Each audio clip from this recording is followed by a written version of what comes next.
Hello and welcome to Ditching Hourly. I'm Jonathan Stark. This week I am joined by Ed Gandia. Ed is the co-author of The Wealthy Freelancer, the host of the High Income Business Writing Podcast, and a coach to ambitious writers and copywriters who want to earn more in less time doing work they love for better clients. Sounds great. As you can probably tell from this bio, Ed and I are very much kindred spirits, so this episode's a bit different than most. Instead of me interviewing Ed like a normal guest appearance, we decided to just have a chat where we sort of compared notes on what we're seeing working in our respective spaces. And there was a lot of overlap, but also some interesting differences. Ed will also be posting our recording on his podcast, so if you're subscribed to both, you don't need to listen twice. All right, with all that said, here's my chat with Ed Gandia. Ed, good to see you. Great to see you, Jonathan. It's been a long time. It has been. I'm glad we're back together and talking about fun stuff. Yeah, exactly.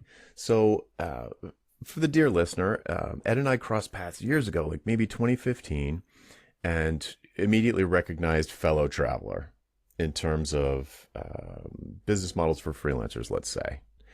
And it's been a long time since we talked, so I kind of thought it would be cool. So I reached out to maybe have a conversation where we kind of compare notes from our two different worlds. I'm mostly software background, Ed mostly copywriting background. So I'd be curious to know, just to start things off, what's the sort of state of the business in copywriting now? What's happening right now in copywriting? I mean, geez, now that I say that, ChatGPT, hello. Yeah, it's an interesting time for you to ask that. That's definitely top of mind. I guess just to give listeners a bit of background. So the people I work with, they tend to be a mix of copywriters. When I think of copywriting, I think of sales copy. Many different definitions, but essentially we're trying to drive a sale directly. But I also work with a lot of content marketers or content marketing writers. They're writing content that's supporting a sale with a long sales cycle, right? Yep. So educational content. In fact, I would say that's the bulk of the people I work with, but the terms are used interchangeably. Mm-hmm. A couple of big trends that have been kind of top of mind for a lot of people in my audience is the fact that content marketing is no longer, an innovative thing. It is a thing, and it has been a thing for a while. So, where at first, several years ago, you had to convince somebody that they needed to do content marketing. Now that's no longer a thing. That's true. Yeah, that's crazy. Like, because if you think about it, social media, which seems like it has always existed, is not that old. You're right. Yeah. And it's sort of like Web 2.0, which I would say, I don't know, the years, I don't know, maybe it was 2006 or something, 2005, Twitter came out. And the idea that there would be a mass market, access to a mass market over a gatekeeper-less channel, that was like, I mean, before that, it was like blogs and email pretty much, if I'm not remembering. It was incorrectly. It was in like direct mail, right? Direct mail, a lot of direct mail, postcards, letters. Yeah. So now I think it's true. I've certainly seen the headlines that marketing spend is way down in traditional ad-based media and way up in sort of like social channels and influencer marketing and stuff like that. So digital marketing. So digital marketing, yeah. So it is, and content specifically too, like, because we're trying to educate, we're trying to reframe issues. Mm-hmm. We're trying to provide proof. We're trying to provide case studies, success stories. Right. Yeah. So it's funny to have not thought about that, but right. I mean, I don't think anybody would think, oh, it'd be a waste of time to be, I don't know, creating white papers or having a mailing list or a blog or more honestly, social media. So I guess maybe that's an interesting place to go. So for folks that are working with you that are making a living more in the content marketing area, what sorts of things are clients asking them to write? Like, are they writing tweets? Are they writing big articles for LinkedIn? Are they writing things for Medium, mailing lists? Be curious.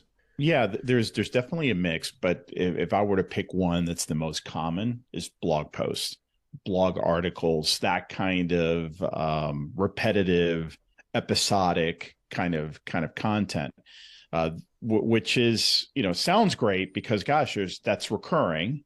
But unfortunately, that's the one thing that's definitely been commoditized. Not all across the board, but because it's the one thing, that's an easy entry point for a lot of companies. Right. And it's one of those things that they know they have to do. So that's kind of been, if you were to ask one project that's, plain vanilla, that's the one. Okay. So if somebody was like just going to get started in maybe they have a job doing copywriting and they decide they want to go out on their own, like doing someone's blogging for like a ghost blogging or whatever you would call it, pretty common. And I'm assuming the point of that is to increase the client's SEO, like their search engine ranking, so that more people are coming to their site. And then when they get there, they stay there, or at least they get educated, or they start to bond with or connect with the client business. Yes. All of the above. All of the above. It's a great place to start. It's a terrible place to stay. With exceptions, right? Okay. There are exceptions, and just like with anything else. So the real top of the pyramid there is going to be, hey, very nuanced, very organizations that have a different story to tell, and they need to work with a writer who gets it. Someone who gets it, someone who can hit the ground running, someone who can bring ideas to the table, not just take orders. In fact, that's one of the common themes when I work with people is you have to shift from order taking, which is 90+% of writers out there, to trusted advisor. Someone who's got a seat at the table, essentially a part of their team, can become or be perceived as part of their team. Yeah, it's the same with software. So when folks, one of the big things I teach, I sort of called the why conversation, where it's extremely common, especially for newer clients, like a client that hasn't spent a lot of time or money on software development, hiring people to do software development, where they have this big idea and they research enough to be dangerous, and then they ask around, maybe get some referrals or referrals to like a marketplace like TopTal or Upwork or something, and they show up and they say, hey, I need somebody to build me some software. What's your hourly rate? Like and can we jump on a phone call if the hourly rate sounds acceptable? Which is madness, because it's missing a one of the number of hours is the most important piece. It's certainly left out of that conversation, but somehow they make a buying decision based on like, oh, this hourly rate seems reasonable, and they make this huge assumption about how long it's going to take. But when they jump on the phone, and I was as guilty of this as anyone back in the days when I was doing software projects, where in that phone call, I knew that the outcome of the phone call was going to be me writing up an estimate for how many hours I thought it was going to take to build the thing that they told me they wanted built. And I spent the entire time in that, what should have been a sales meeting, really trying to uncover as much scope as humanly possible. Yeah, I know it's going to have a login, but is it going to have, is this software product going to be multi-tenant, or is this software product, does it have like an unusually high need for privacy, or is there any regulations involved with this or whatever? And I was always looking for, can there ever be two companies on an invoice, or is it always to one company? I was trying to figure out the object model, the sort of like for the database. And then I had a calculation where I could, if the database model was going to look like this, I kind of uncovered all of the business objects. Then I could roughly say, well, I'm going to need at least 2 screens for every single one of these. There's going to be a list view and a detail view, and each one of those is going to take me about this long, and come back and be like, oh, it'll be $75,000 for this. And I spent the entire time in the sales interview uncovering scope to come back with an estimate that was probably, without exception, ultimately too low. Because the thing I didn't talk about, because I was so focused on scope, was I didn't find out what they were hoping to achieve after it was done. So I never asked the question, once I deliver this, once this is done, what are you going to do next? What are you going to hope happens? Because nobody wants a bunch of code. Nobody wants a bunch of white papers. They want it to do something for their business, or they wouldn't even be considering writing a check for it. So yeah. So changing the conversation in the sales interview, instead of like them saying, okay, it needs to have a blue button here, and it needs to have a login system here, and it needs to send an email when they do this. It's like, okay, that's great. We can do all that stuff. We do stuff like that all the time. But I want to understand why you wanted to do that. what is the purpose of this? What does a home run look like? I mean, are you, is it to raise a round of funding, or is it to get a bunch of beta customers like in a system? Is it to test a pilot, or is it to actually get paying monthly active users? Because I would build the thing, like what they're telling me to do, I would implement in 3 different ways for each of those different scenarios. Mm-hmm. And like you said, if you want to position yourself as a trusted partner instead of a pair of hands, an order taker, then that's the point. Like, you need to do it early, like as early as possible, in my opinion. Oh yeah. And get them to start seeing you as someone who understands the business part of the business, and that you're here to make their business better, not to do what you were told. And if they're not an expert at what you do, which is easier probably for me than for copywriters, but like, people know they don't know how to write software, so they're hiring an expert in the first place because they know they don't know how to do it. So for them to tell me how to do it is like driving the cab from the back seat. It doesn't, that's the wrong person driving. Like, let me drive, and I'll get you where you want to go. If you're clear about where you want to go, I can get you there for sure. It might not look like what you asked me to do, though. And so what's the, I see you nodding your head, so it sounds familiar. Like, is there an equivalent on the copy? Like, so what do people ask for when they ask for one of your folks to do something for them? And how would they pivot that conversation to appear more like a trusted partner and not a order taker? Yes, it's a great question. So one key difference between your world and my world is that, as you just mentioned, in your world, most people don't know how to write code, right? So you're dealing with people who know kind of the outcome they want, or you can tease it out of them, but they don't know how to do the thing. The challenge with content marketing and copywriting is many of them think they know how to do it. That's just typing. Like, subconsciously, that's how they're thinking about it. Right. Now, they may know they can't do it well, but they know, like, writing is writing. It's not the same thing as writing code.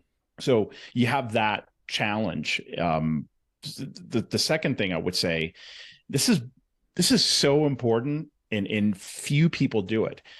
In the world of writing, you have to basically draw a dividing line between a problem-aware prospect and a problem-aware and solution-aware prospect.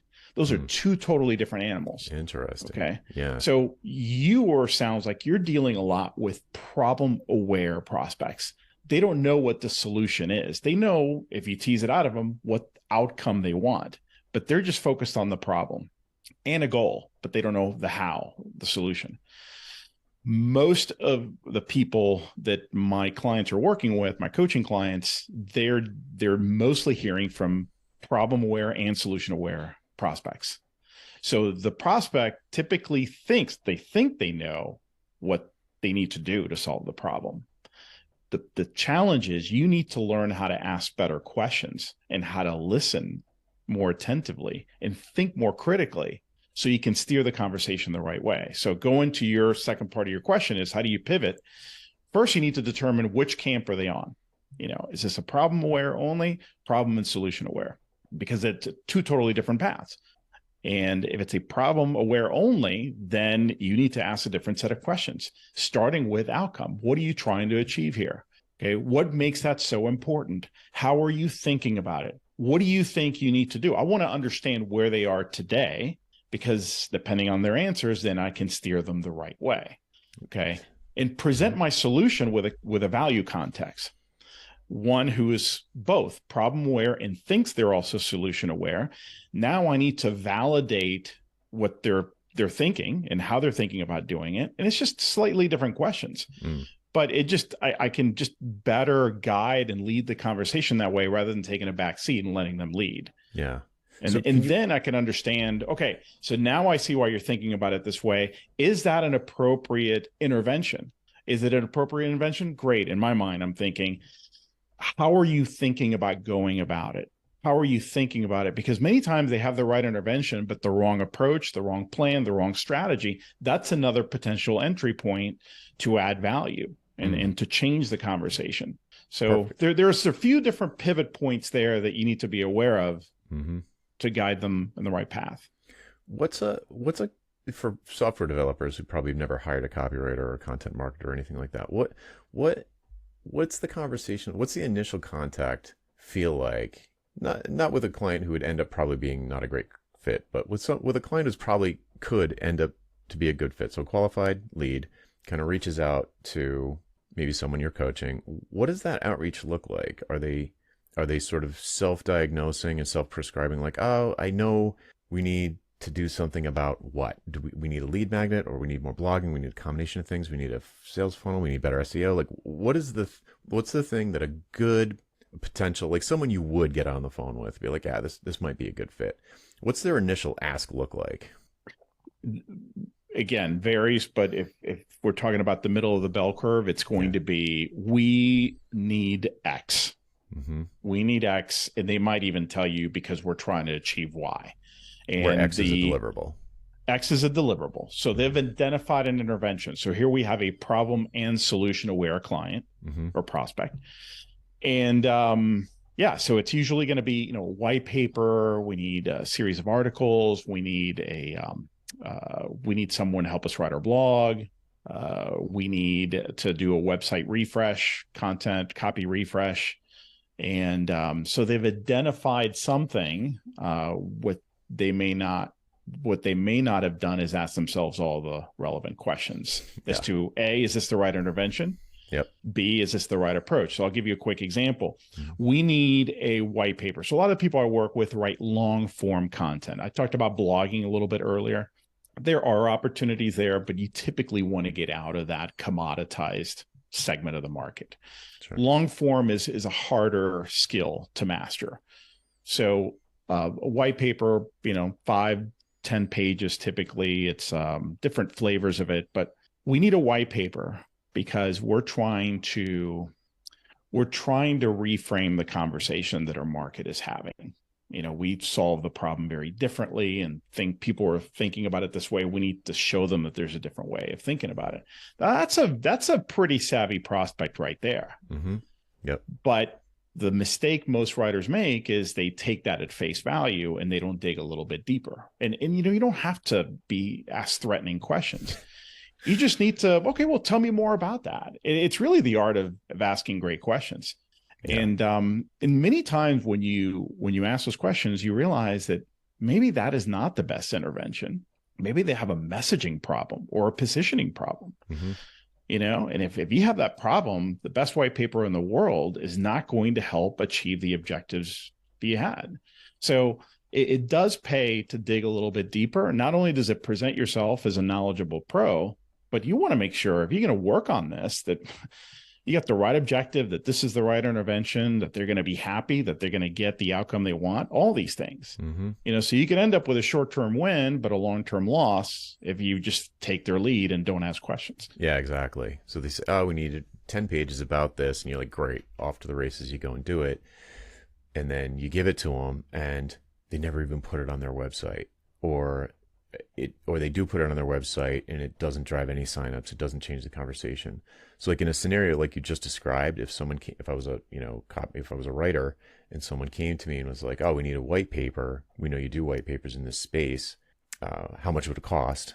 And I'd say, I might have a pat answer for that. I probably wouldn't. Let's just assume that this is a scenario where it's not productized. And you'd say, okay. Be like, well, I don't, let's first make sure there's a good fit here, because I don't want to take your money if I'm not going to make you money. So how are you going to, what is this for? Like, what are you trying to do? And they say, we're trying to change the conversation in the marketplace and position ourselves as like a better solution to whatever it is. And I'd say, well, how will you know if that happens?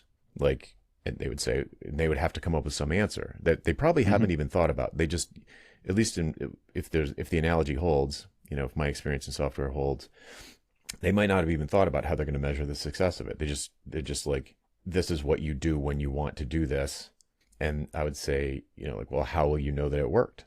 And in my space, there's usually a good client will always have an answer to this question. They won't usually lead with it. They usually it'll take me some time to tease it out of them, but I want to know where the basket is if I'm throwing a basketball. So, I want to know because there's a lot of ways I could imagine trying to convince them retroactively that it was a good white paper. But if it didn't do what they wanted, then it really wasn't a good white paper. It wasn't a good engagement. And if I don't know what they want before I even start writing it, then how am I supposed to, it would just be luck if I achieved it. So if they said something in that scenario, if they said something like, I don't know, some number of chatter, some amount of chatter on social media, and I'd say, okay, well, how do you know? How do you know the conversation isn't the way that you want it? Oh, we follow these subreddits, and they're all talking about solving this thing the wrong way. We're a better solution, but they're not thinking of us as a solution. Well, how would you know that that's changed? Well, these subreddits would look different. They'd be talking about us. They'd be talking about the problem in a different way. It's like, okay, that is something. And if I knew that, all of a sudden I know I've got a bunch of like Redditors as my target audience. That's going to probably change. I'm really stretching, but Yeah. I'm assuming No, but that will change the way I think about what I'm going to actually do. It would change the deliverable. It's 100% for sure in the software space. If your success metric is based on audience A, so the client's audience A or audience B, and they're completely different audiences on the client's end, then almost for sure I'm going to build the software differently. If they're just looking to impress investors versus they want a robust product that can scale to millions, I'm going to build it much more. It's going to be much more expensive to build the scale one than the demo as well one, even though they might look exactly the same on the surface. So I'm imagining like it would help as a copywriter asking the question, well, what is the message that you want people, what is the conversation you want people to be having? Where do you want them to have this conversation? Like everywhere? You can't say everywhere. Like where? In these forums, in this marketplace? Well, you tell me, like what would be instead of a made up example like I'm doing, like what would be an answer that you would like to hear from a potentially good client if they said, we need this white paper to change the conversation, and then you said, well, how do we know that it worked? Like, exactly. So let's take it from there. How do we know if it worked? Okay, one thing I should preface my answers by saying this. One key difference here, and this is really cool that we're talking about two different worlds because there's still a lot of similarities, is that in my world, you can make a really good living, and I suspect it's the same with you, by not digging too deep. Oh, yeah. By just pleasing the person who's asking for this.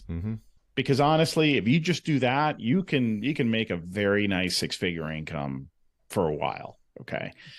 So the art of this is figuring out how much to push and how to do that masterfully. And that takes time, that takes time to learn, and you got to practice. So I would ask, how would we know? And it's like, well, where did this stem from? Like where did this start? And I might find out that it came from the sales team. The sales team is having a really hard time converting people from the initial conversation to the proposal stage. It's like they're losing people. That gives me something very tangible to hold on to. Now I can dig deeper there. All right, so what responses or lack of responses, I need to know more. I mean, I'm not telling them this. I'm just thinking I need to know more about that void right there. There's a chasm. That's where things are falling through.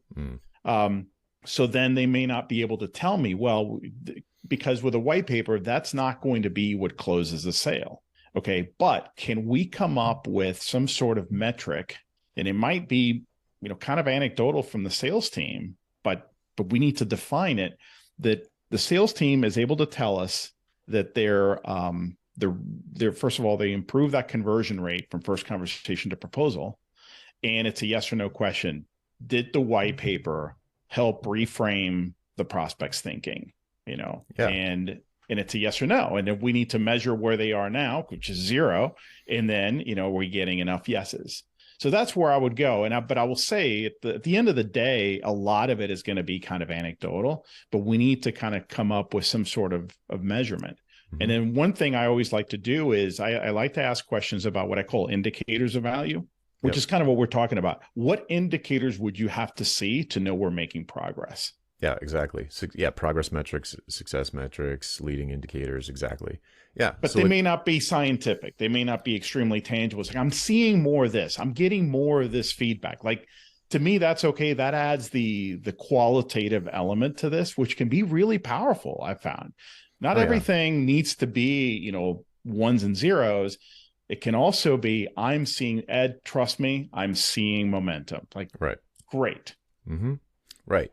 And it often is going to be pretty intangible. It's going to be, whether, you're referring to it as unscientific. And it brings up a topic that I absolutely love. And I first learned about it in a book called How to Measure Anything by Douglas Hubbard, which is like a life-changing book for anybody who is pricing things. And it's not about pricing, it's about measuring things. And he raises a fabulous point, to my sort of engineering mind. A measurement is always exact. It's like, and if it's not exact, it's useless. And his whole thing, it's kind of funny, it's a parallel discussion to what we're having, but in a different realm. He said, if someone asked me to measure something, the first thing I'd say back to them is like, why are you measuring it? Because like if I ask you how tall you are, you'll have an answer for me, but you're not exactly that tall. But the answer is useful for some reason. Like maybe I'm a tailor, and I need to tell you, or I work at a store, I need to tell you if I have a suit that's going to fit you. And you say like, oh, well, I'm 8 feet tall. Okay, I don't have any suits that are going to fit you. But if you say you're like 6 feet tall, okay, so that's a good enough metric. It's a good enough measurement. So the measurement always just needs to be good enough for the decision that you're planning to make. So if the decision that you're planning to make is whether or not you're happy with this white paper, it's perfectly fine to measure something that's squishy and gray and fuzzy because it's the thing you're going to measure. So let me put it another way. So like for people listening, whether it's copywriters or software developers, after someone hires you for engagement, there's a certain amount of money and time that is invested from both sides. And then at some point, everybody feels like it's over. They're going to know, like viscerally know, if they were glad they did it or if they weren't. Mm-hmm. And they might not know unless you ask them how they made that judgment call. But if you ask way up front, kind of like if they can project into the future, how are you going to decide if this was money and time well spent? A lot of times they can give you an answer, like yes. at least some kind of indicator, like, oh, well, and it's obvious, so obvious to them that they would never have thought to mention it. It's like, oh, well, if we just, like if the sales team starts closing, or if our sales cycle starts to decrease, or our sales, certainly, of course, if sales go up, that's always going to be a good one. But a lot of times the white paper thing, the example I like to use some copywriters on my daily list. And so I'll get this question like, well, somebody sent in I've got a client. They want me to write them a white paper. Like you said, I asked them why. They said, because our CTO is not perceived as a thought leader. We need the person to be perceived as a thought leader so we can attract more talent. We think a white paper is the solution. And they're like, there's nothing tangible here. There's nothing to measure. And I'm like, sure there is. Mm-hmm. You ask them how they know they're not a thought leader now. And they would say, oh, well, she's not getting invited to speak at these conferences, or she never gets quoted in the media, or da da da da da da, whatever the things they're looking at that tell them the baseline that there's a problem. So they're talking to you because there's a problem, or they wouldn't be talking to you. How do they know? How do you know it's a problem? Oh, because of these reasons. And then you can decide, back to your original point about, is this the right intervention? Like maybe a white paper isn't the best way to change this, to improve this number, to improve this number. So, but if the answer is yes, you're like, oh yeah, I can definitely get this person. I can write something, perhaps with the person, perhaps on my own, that I believe will lead to this person getting asked to speak at these conferences and and getting quoted in the media. And that is the thing that my buyer is currently looking at to tell them that something's wrong. That's the needle on the dashboard they're looking at that's on empty. Mm-hmm. Right? Yes. So you're like, oh, I need to move this needle. There's like 10 other needles on there that a good white paper could perhaps move. But the one I need to move is the thought leadership needle. And that's going to look like getting invited to speak at conferences or that other stuff I listed. So as a yeah, go ahead. Go. That's but I just, to that point, in that example, this is a combination of two things. You got a deliverable and a strategy as well, right? So it's like you could write the best piece, but in your initial conversation, you should really try to understand, great, so how are you looking to use this piece once you have it in order to achieve X result? Yeah. Because if they think just, if you build it, they will come, that's not going to work either. So that really gives you a new set of questioning. And then to your point about how to ask it, my favorite question is the Dan Sullivan question, by the way, which is it's 6 months from today.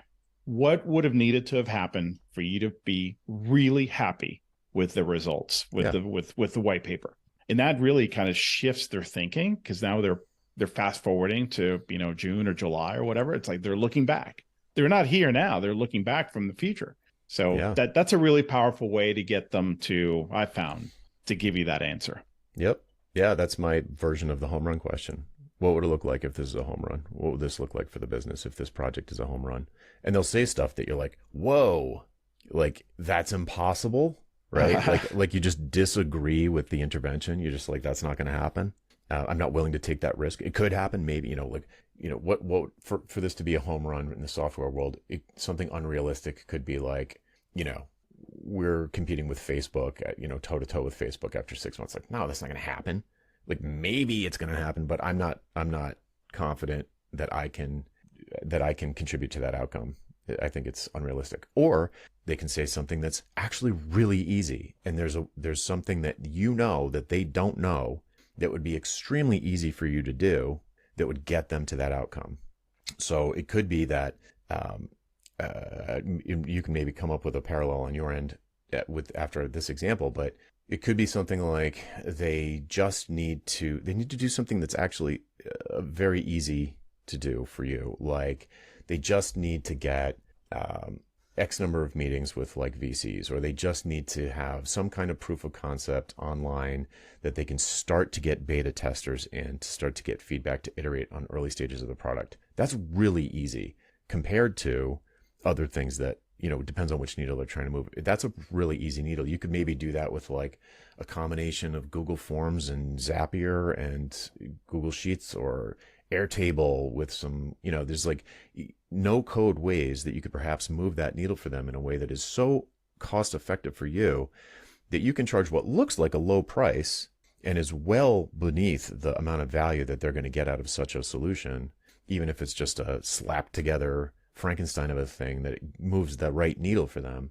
And then everybody's happy, right? But if you, right, so if you're, I guess the point I'm trying to make is like the importance of knowing what needle you're trying to move is so high that will actually affect how you do the thing, right? It's not just a question of like, this is how I'm going to talk about it, and I would have built the same thing no matter what, or written the same thing no matter what. It will change what you build or write if you know that this is the specific needle that we're trying to move. Absolutely. So here, I'll add this then, since we're going down this path. It's so important.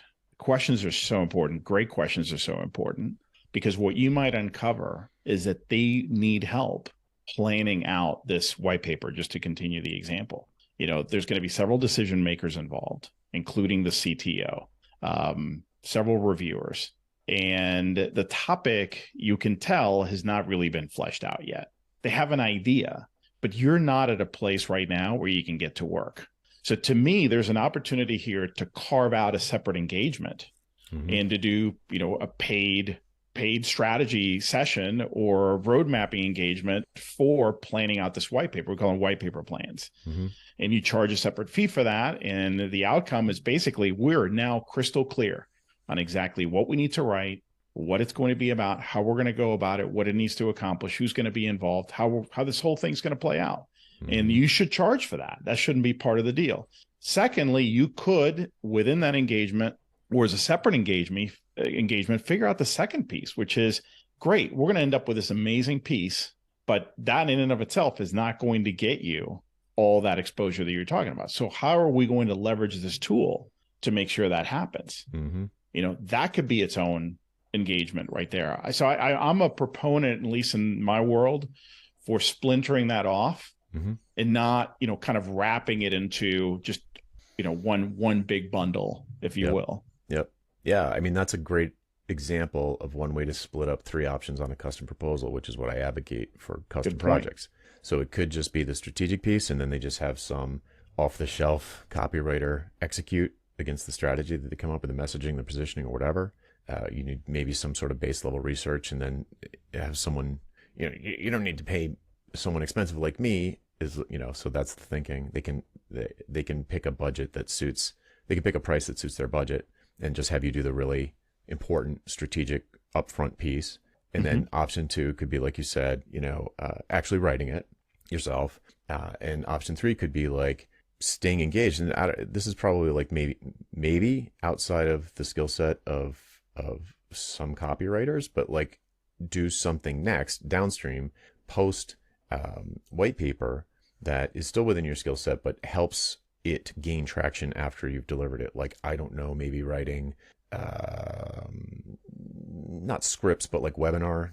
So, like, here's a series of webinars. Yeah, Yeah. I was going to suggest webinars. That is a repurposing this content, packing it up differently, splintering off the different pieces, very much within the skill set of many of my people. I think once you get into kind of, public relations and, getting, some of this published out there, getting the CTO interviewed in different that's a more specialized skill set. But depending on what you have, I don't want anyone listening to go, well, I definitely don't have that, so everything they just said doesn't apply to me.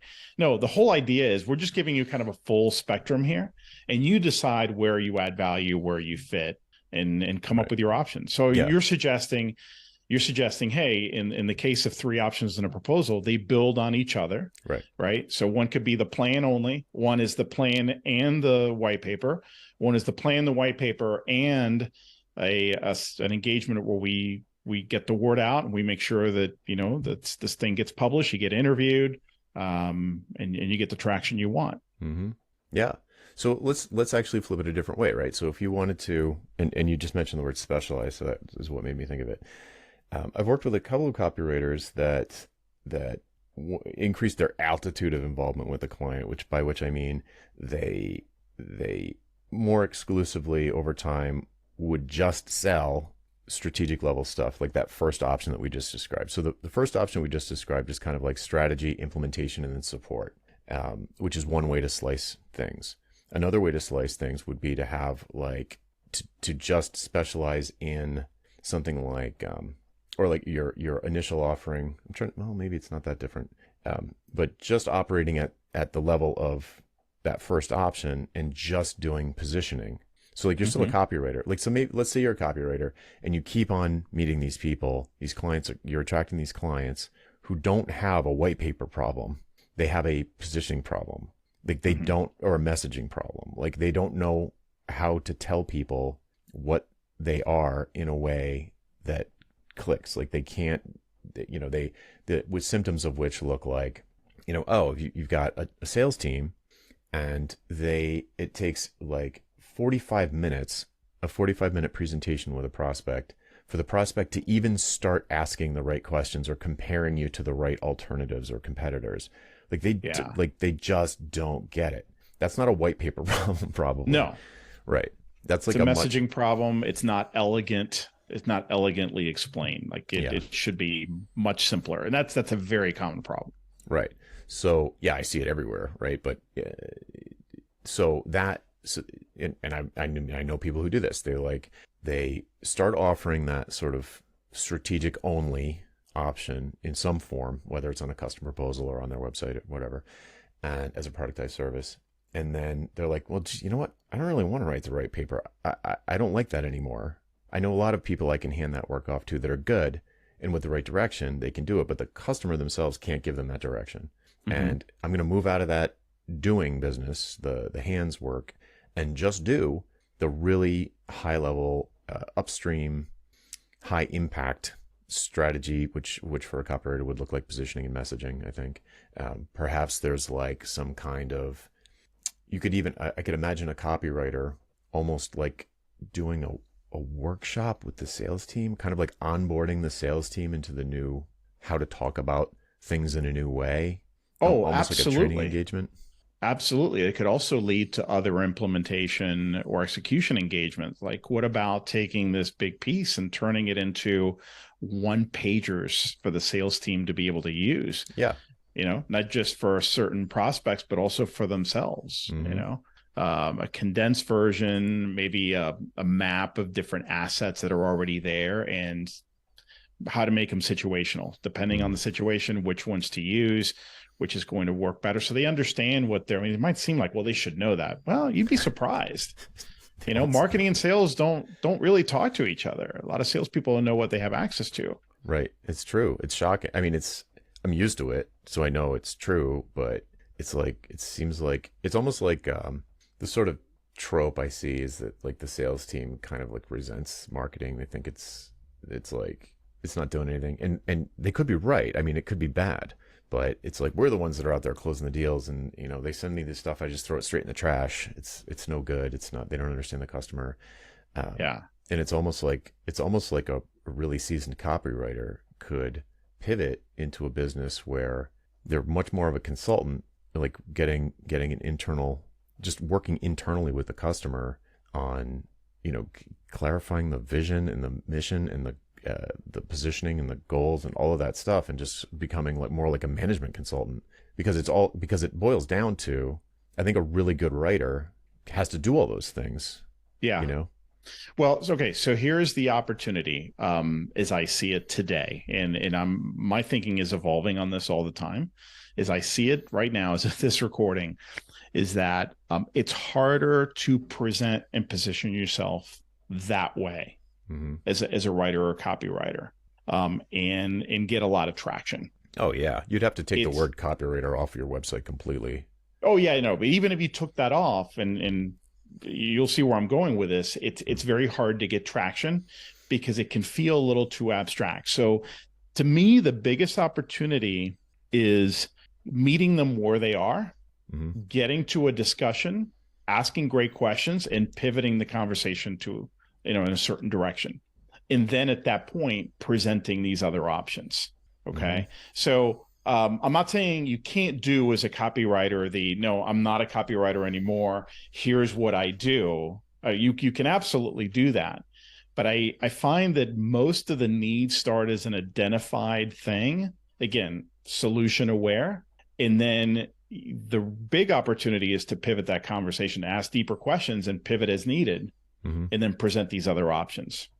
And it could be that that's a bridge. That's right. A great bridge to this other side. Because I think that what I've seen is the people who go 180 degrees, say, I'm done with writing and I'm going to go in this direction, and they start from scratch.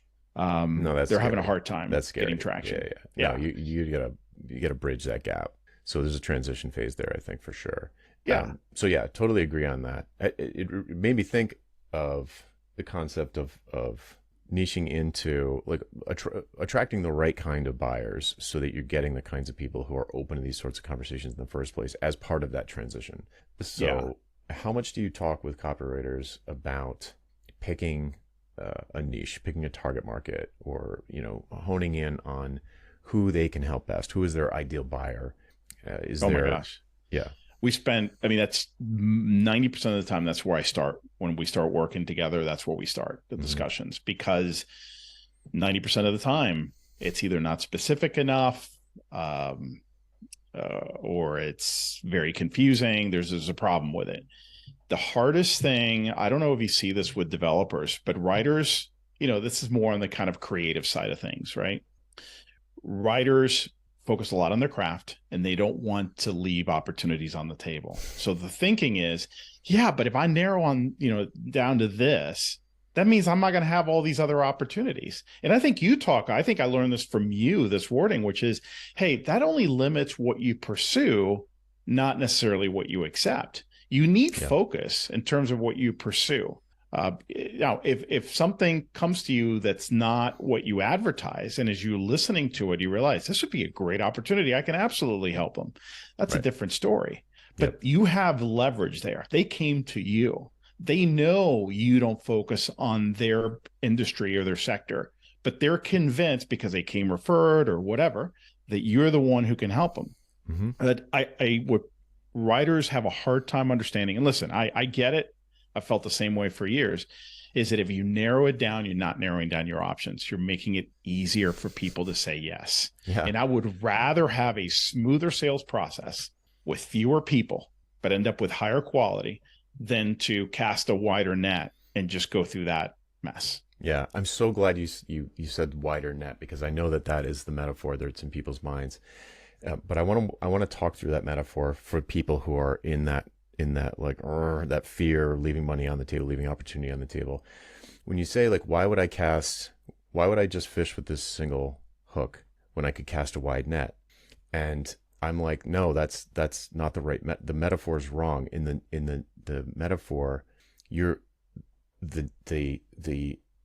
don't, what am I trying to say? By being a generalist and appealing to everyone, that's not the net, it's the water. So if you're Nike has a big net. Apple has a big net. You have a single fishing hook, whether you're in the ocean or standing next to a barrel full of trout. I actually looked it up. It's estimated that there are 3.5 billion trillion, I can't even remember now, trillion fish in the ocean. And there might only be 1,000 trout in this bucket you're standing next to, but they're jumping into your hands. Would you rather have the 1,000 trout that you can see right there that are jumping into your hands, or would you rather be out in the ocean in a dinghy with a single hook? You don't get a big net. That is for big companies. You always only have this little hook. And between those two options, I'd much rather be next to the barrel, you know? I'm with you. That is a great metaphor. I wish I told it better. I got to practice telling that one. No, I love it. And I think we put on our consumer hat too many times and always subconsciously think of those examples like the Apples, of the world. And that is the wrong thinking. You have a totally different business. Those are rare exceptions. Yeah. So you do need to narrow it down. It becomes so much easier, and you're able to do better work. Yeah, and that's true too. Not to cut you off, but to just pile on your point from earlier. And if a bass jumps out of there or comes flopping along the ground, even though you're standing next to this barrel, fine, take the bass if you want. But I think what you'll find is that you stop wanting to do that, because then you take on someone who's outside of your defined target market, your barrel of fish. You take on someone from outside because you're still saying yes to everything that comes along. And you find, just like you said, you can't do as good of a job for them. You start actually being able to do a better job for the people that you focus down on. And you can't even do as good of a job with someone else. Like if someone comes to me that's a copywriter, I might work with them. I'll talk to them and say like, oh, maybe I'll do this, or a marketer or a designer or an architect. I've done that, and it's good. I've provided enough value that they're happy that they did it. But when a software developer comes along, I can read their mind. I can tell them what's going to happen 6 months in advance.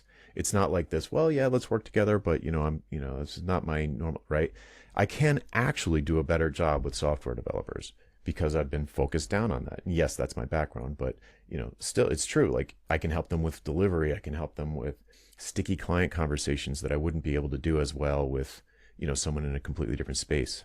Okay. So here's the other big one that we haven't really talked about, which is you can charge more. Yeah. You can charge more.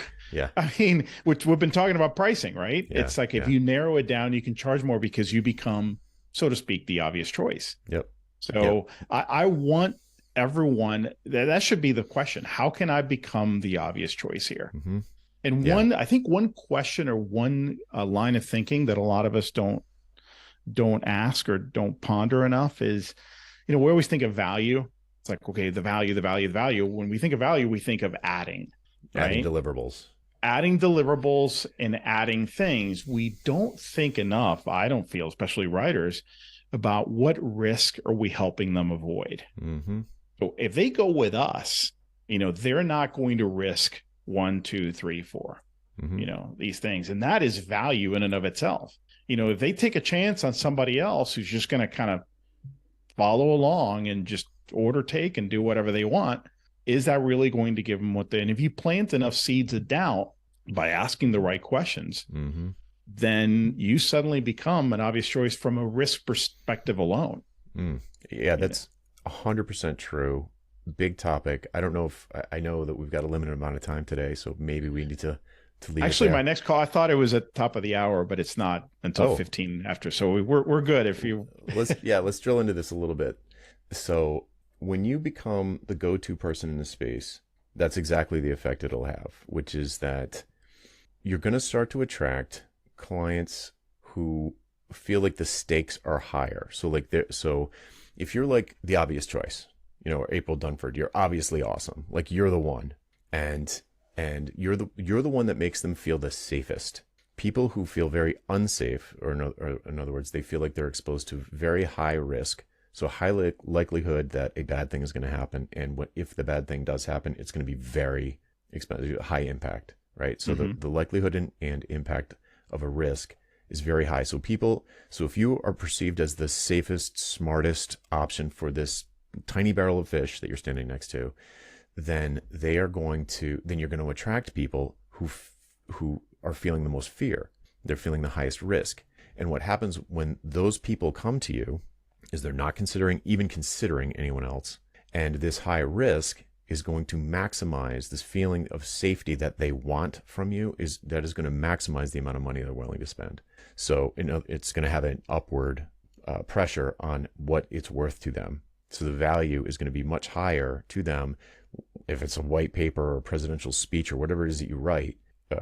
Then they are going to want to spend as much as they can afford to get you. And so for the exact same deliverable for someone who's like, man, it doesn't really matter, I could pick any copywriter, it's not that big a deal, this is just not that big a deal, then there's going to be this downward pressure on, like, why you so expensive, this other person's going to do it for the same amount, and because there's no risk, so they don't care, right? So as you niche down and get better at becoming, I've never said it as the safe option, but that's exactly what it is. I always think of it as like you're the go-to person for this particular thing, but you are the safe option. You're the smart choice. And lowest risk. So people who have really high risk are the exact same people who are willing to pay a premium, right? You're buying insurance. It's like insurance. Totally. It's called a premium for a reason. You're paying insurance premium. So you're going to get a premium from people who are sensing this risk, and you're automatically going to attract those people because it's like a magnet. So like if you're the safe option, you're going to magnetically attract people who are the most scared. And if you there's another dial you can turn here. If you have successfully started to do that, then you can dial up the buying power on the kinds of clients you're trying to attract. So the more money they have, probably the more risk they're experiencing. So if it's, in other words, it's usually, it's more or less, I wouldn't say it's causal, but I would say it's correlated, that the bigger the companies are, or the more, basically the bigger your clients are, the more risk intolerant they're going to be, and the more money they're going to have to spend. So it's almost like an exponential potential for the safe option to start attracting bigger and bigger customers or clients, and their fees can just go way up, like in a non-linear way. Oh yeah. And in my experience is there's usually a ceiling there where most people get perfectly happy with clients of a certain size and would rather just stay there than go up to like Fortune 50s or something, because they're just so annoying to deal with. I just don't like those kinds of people. Like most people, I think, find that I work with anyway, who like to be soloists and stay soloists, and they don't want to hire a giant team. There's a place where they kind of dial up the size of the company, and they're like, that was a little too big, I want to dial it back down a little bit. But you can dial it pretty far up there and still be, attracting, 10 or 50 or maybe even $100 million client, where you can work directly with the founder on their positioning, let's say, or their messaging for their sales team or their sales collateral. And if you're perceived as the safe one, the one that's not going to waste their time, the one that's not going to waste their team's time, the one that's going to deliver the best possible results in these particular areas that they know that you're well known for, it's kind of like the sky's the limit, for your fees. Totally. I would say there are two, just in practice, two great opportunities that are often missed where you can help plant these seeds. One is in your discovery call. I would urge everyone to start developing and practicing some key messages around that. And I like to verbalize it this way. When you work with me, here's what you can expect. When you work with me, you don't have to worry about X, Y, Z. Say it just like that. I mean, say it in a way that feels natural to you. That should be planting seeds in the discovery call. Your proposal should also emphasize these things. Don't assume that the prospect's going to connect the dots. There's a lot of NLP that can come into play here in the conversation, sure. But go ahead and say it outright and say it confidently. And going back to niching, when you do that, it makes it so much easier. The second point, and this is what reminds me of this, I have to remind myself of this stuff all the time.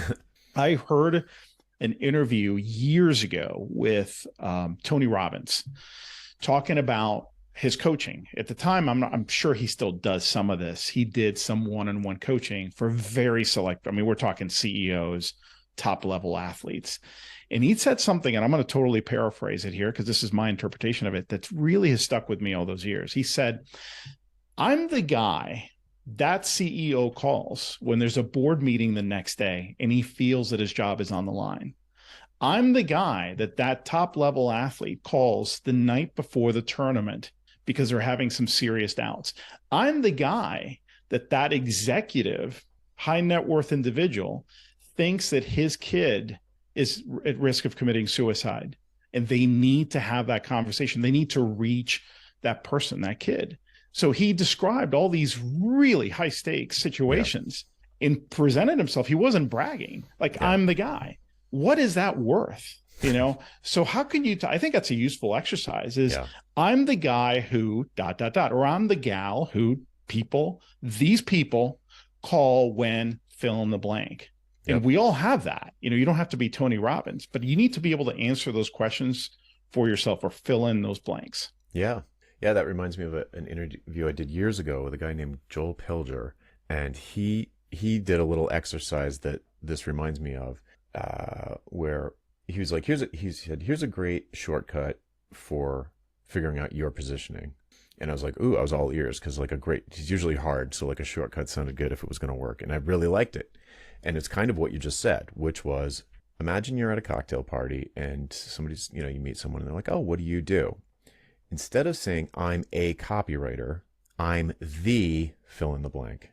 And if you're going to credibly answer that question with instead of I'm one of many, then it replace that with I'm the one and only. So just one of many versus the one and only. You almost surely have to come up with something that is incredibly specialized. Mm-hmm. So you can be the one and only today. You could be the one and only, insert high specialization here. Oh, I like that. It's a nice pattern interrupt, because it takes all that trash, mental trash out and kind of goes right to the heart of it. Right. And so like live on that interview, he was like, so what, he did it to me. He's like, so what do you do? And I would normally say I'm a business coach. And he's like, okay, now what are you the one and only? And I just blurted out, I'm the ditching hourly guy. And it's so much better. I was like, instantly, I was like, oh, because it segments my audience. If you're not billing by the hour, like, because I'm not a business coach for a pizza place, that's a business, but I don't coach those. It immediately segments down to people who are trading time for money. And it's like, oh, okay. It includes so much stuff. And it was right there in my head. It came right out. But it never occurred to me before he had that just one of many versus the one and only. But it does involve, it's a strategic decision. And by strategic decision, just to not to go into what strategy is, but it means that you are drawing a fence around your territory. And, you could sneak over the fence behind the scenes, but in terms of your, like take on clients that are from a different barrel of fish. But this is the territory you're going to publicly map out as your space, and you're going to own that space. And this has benefits across your entire business, everything from SEO to delivery to follow up to sales interviews and negotiation, what to write about, what to speak about. It makes everything so much easier. So that's a great anybody listening, it doesn't matter if you're a copywriter or a software developer. What is that blank? What do you fill in there? Like, I am the insert thing here. And it reframes all of the tactics around what you might be doing to grow your business. It'll reframe everything. Well, I'll add this, like you were able to say it very succinctly, even if you can't do it as succinctly as you did. I'm the guy who, I like that too. That's fine. Like it doesn't really matter. Don't take it literally is what I would tell the audience, at least my audience, I think it's still going to narrow it down tremendously. Oh, 100%. How do I draw those fences around the specific area? That is so powerful. And that should permeate everything you do. I mean, I know we've been talking about pricing. All this has to do with pricing, because that reframes the whole conversation before they even contact you, which is so important. I want, when somebody contacts me, to already be pre-sold to a certain extent. I kind of think of it as a gauge. 50% is not good enough. Like, I want 70, 80%. I know that sounds ridiculous. It's just a number. It's arbitrary. But the point is 30%, 50%. No. You want to position yourself in a way that by the time you get on that Zoom call, they're already hoping that you're going to ask the right questions and they're going to feel right about this. Yeah. Right. They don't want to go looking for someone else. You're their person. They don't. Like they just, it's yours to lose at that point. It's like, honestly, it gets to the point where you start saying no to fish from another barrel because you're afraid you're not going to, because you feel that risk crop back up. Once you have that sense of mastery around hitting home runs reliably for clients, and you go back to the old way of like hoping they're happy because you verged outside of your territory, you'll stop doing it right away. You're like, that feels terrible. I can't believe I used to do that. Like, how did I live like that? And yeah, it takes time to get to that point, but that's where you end up. It's like, I don't know. I like using doctor metaphors sometimes. They don't always apply though, because it's a different type of sale. But being a specialist, someone who's been a brain surgeon for 20 years is not nervous how it's going to go with the next patient. They've already pre-qualified the patient. They know how it's going to go. Like, they can't guarantee anything. They can't guarantee everything, but they know how it's going to go, within a range. And I think getting to that point and then just going back and being like a GP would probably feel awful. You'd be like, oh, like, this kid's sneezing on me, and like, I got a runny nose, and this person's just coming in for an appointment and they don't even need it. They're just lonely. And, all of a sudden you're just like a generalist again. And it's like, yuck, like, how did I ever get anything done? Like, am I, I don't know, that sense of, maybe it's just me, but it feels like once you are like, you get up to the bat and you're like, I'm definitely going to hit a double. I might, and I'm used to hitting home runs. Maybe I'll hit a grand slam. Going back to like, geez, I hope I get on base does not feel good. No. So you starts to get addictive, and it's like a virtuous cycle in my experience. Completely agree. So that's really why the goal should be create a new normal. Yeah. Create a new normal higher than where you are right now, because that's what's going to set the stage standard. So what's the key next step that the listener should take? The very first thing they should do? We kind of ended up here, but I think that's really the starting point. I think is really take a hard look at your positioning, which, by the way, to simplify, because it could be a confusing word in my world, it's about the perception you create in the marketplace. That's all positioning is. I think of it as 4 elements: what you do, for whom, what makes you different, and why those differences matter to that audience, the for whom. Just a very simple way. You need to be able to answer those questions. I would say then distill that into, I'm the person you call when, like something simple, or your exercise. And then I would say from there, turn it into some updated copy for your website, because that's really the market facing version of that thinking. And number 3 would be to ask better questions. Ask better questions, because the whole pricing thing is very tactical. It doesn't really matter if you have a great pricing process if you're not asking better and deeper and more follow-up questions to get to the heart of what the prospect really cares about, what they're trying to accomplish.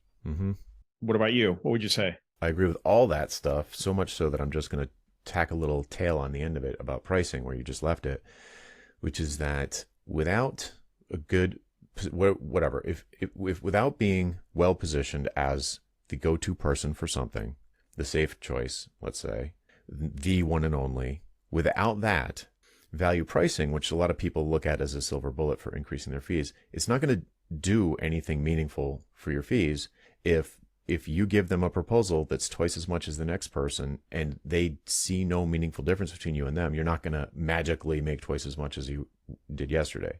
So value pricing is magical for people who are already the safe choice, the one and only. It's amazing for those folks. For folks who are still commodity interchangeable cogs, in the minds of their buyers. I know everybody's an individual special snowflake, and you're all different. I know that. But if your buyers don't perceive any meaningful difference between you and the next person, they're going to pick the cheapest one or the second cheapest one. And that's not the place you want to operate. And value pricing is not going to magically get you out of there. What will magically get you out of there is making some really hard decisions about who you're going to at least publicly say no to and who you're going to at least publicly say yes to, and making that shockingly small. In almost every case, it seems shockingly small. But if there's 1,000 people in that market that you are targeting, you couldn't take 1,000 clients in 1 year. You probably couldn't take 100. Mm-hmm. So like, could you get 1/10 of 1%, or I probably said that wrong, but could you get like less than 1% of this 1,000 people in this market? Probably, mm-hmm. Right? Like, it's not unrealistic. And then that is 10 good clients for the year, 10 or 20, let's say. That's pretty cool. It's like, it seems like, oh, well, there's 3.5 trillion fish in the ocean. There's only 1,000 in this barrel. It's like, yeah, but you can only eat 2. So how People many lose do you need? perspective so quickly. Yeah, I get it, because we think in volume, terms of volume. You don't need that many. And that's the question. How can I get five? I only How can need I a get five? dollar from every person on the internet, and I'll be. It's like, don't think like that, because you can't get that dollar. Yes. Anyway. Amen. Amen. So, Jonathan, where can I send people to read your stuff, connect with you? I would just send them to jonathanstark.com, and right there on the homepage is kind of like first time here are the popular links. So it's jonathanstark.com, and Perfect. I'll put in a a plug for my mailing list, which is daily and yet continues to grow. People stay subscribed, and I deliver a little bit of vitamin J into your system every day if you allow me into your inbox. I love it. And not only do I want to connect and link people to your website, which is excellent. You got a great content, but also if it's okay with you, I'd like to link to your proposal template. Oh yeah, please do. Which is awesome. It's free, and I learned so much. I learned so much from what you share there for free. So awesome. Thank you. Cool. I appreciate you. I appreciate it. It's a fun conversation. Where's the best place for folks to find out more about you? b2blauncher.com. So the letter B, the number 2, letter B, launcher.com. And that's all things pricing and et cetera for writers, copywriters, and marketing strategists. Perfect. Love it. Always good. We should do this more often. We totally should. So thank you for the opportunity, Jonathan. It was great to have another chat. Likewise.